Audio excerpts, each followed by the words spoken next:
Look, Mr. President, humanity drowns in the oceans of blood, where tyrants walk freely.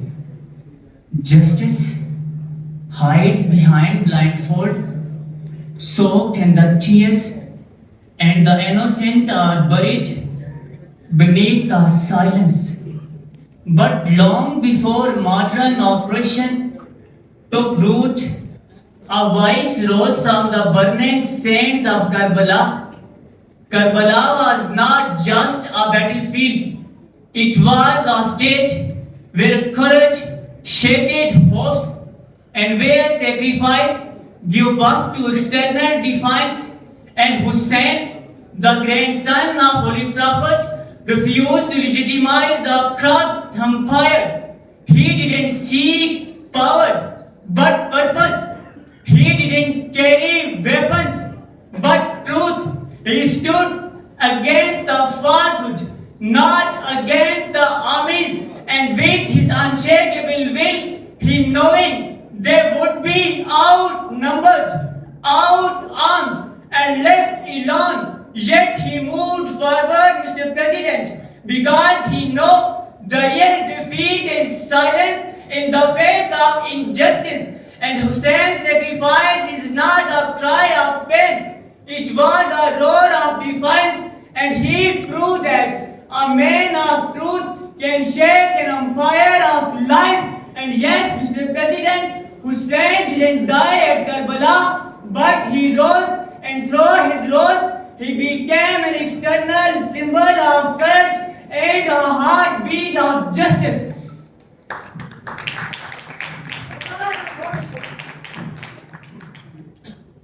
An external symbol of courage and a heartbeat of justice.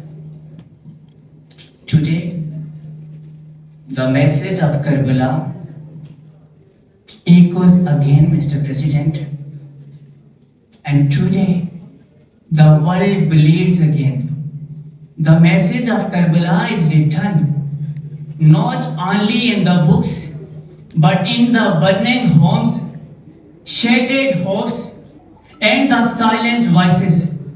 From the ashes of Gaza to the barricades of Kashmir, from the streets of Parachanar to the valleys of Syria, from the wounds of Chechnya to the graves of Bosnia, the innocent are waiting and asking, where is justice? Where is truth?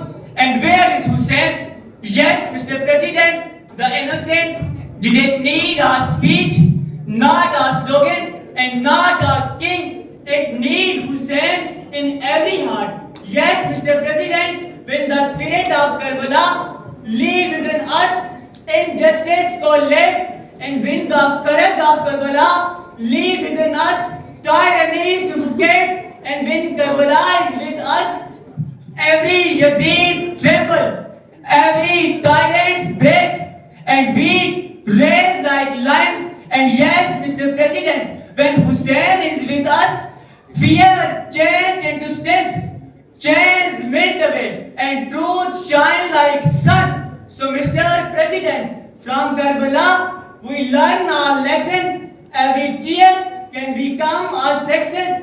Every wound can become a seed of hope. And every sacrifice can become a wisdom. So the message of Hussein is very clear. Yes, Mr. President, a man of truth can be challenged but can't be defeated. Just like